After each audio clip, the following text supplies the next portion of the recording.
United Talent Agency, one of the leading representation firms in Hollywood, has joined with the influential NBA agent Rich Paul to create a sports division for the entertainment company. Paul, who represents LeBron James and 22 other NBA players under his Kluge Sports Group banner, was named the head of UTA Sports on Wednesday. The alliance calls for Kluge, with Paul as chief executive, to operate as United Talent's sports division while retaining its own branding. We've been looking for the right sports opportunity for quite a while, said Jeremy Zimmer, the talent agency's chief executive. We have taken a significant stake in Kluge, but Rich retains very substantial controls because we want it to be his business and we love what he's doing. Neither side would divulge the amount of the stake, but Paul said nothing changes in terms of how Kluge's basketball business operates and that the investment will enable him to go out and further build Kluge. United Talent Agency represents several high-profile actors, including Angelina Jolie, Kevin Hart, Chris Pratt and Tiffany Haddish, as well companies such as Coca-Cola, General Motors and Delta Air Lines. Yet the firm, which restricted itself to off-the-field sports business until now, said it needs Paul's muscle as it moves into direct competition with the established sports divisions at UTA's primary rivals in Hollywood, Creative Artists Agency and William Morris Endeavor. The growing influence athletes have in music, fashion and content creation made adding a sports division an urgent priority to Zimmer. All these things have a connectivity and a power in the culture today like we've never seen before, Zimmer said. And so, for UTA to be a fully built media company, we had to be directly connected to the athlete, not just through sponsorships and endorsements but directly to them in every aspect of their life in a real way. The partnership also gives Paul, 37, an entree to Hollywood as his NBA profile. He thought of his cousin, who had autism. Growing up, Mr. Voss's cousin practiced recognizing facial expressions while looking into a bathroom mirror.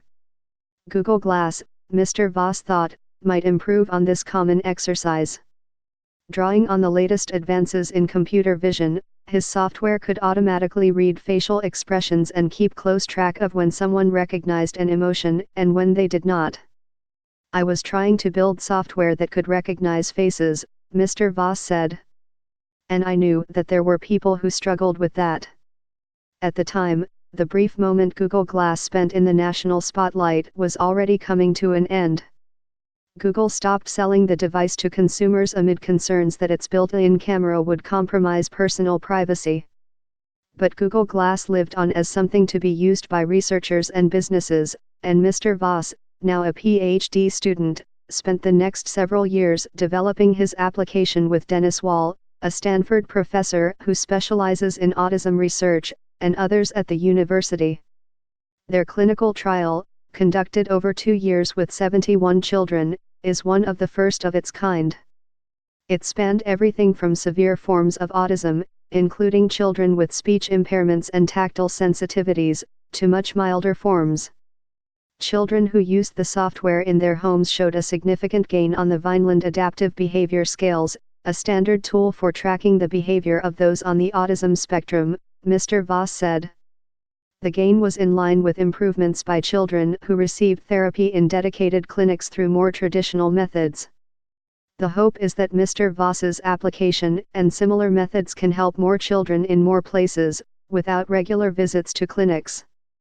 It is a way for families to, on some level, provide their own therapy, Mr. Voss said. Jeffrey Prickett, Issei's father, said he had been drawn to the study because he had known it would appeal to his son, who enjoys using iPad apps and watching DVD movies. He does fine interacting with people, Mr. Prickett said. But he does better interacting with technology. Mr. Prickett found it hard to judge whether the Google device helped his son recognize emotions, but he saw a marked improvement in Issei's ability to make eye contact. Heather Crowhurst, who lives near Sacramento, said she had experienced something similar with her 8-year-old son, Thomas, who also participated in the trial. But Thomas was not entirely captivated with the digital therapy. It was kind of boring, he said. The concern with such studies is that they rely on the observations of parents who are helping their children use the technology, said Catherine Lord, a clinical psychologist at the University of California, Los Angeles, who specializes in the diagnosis and treatment of autism. The parents are aware of the technological intervention, so their observations may not be reliable. Still, the Stanford team considers its study a first step toward wider use of this and other technologies in autism. It has licensed the technology to Kano, a Silicon Valley startup founded by Dr. Wall.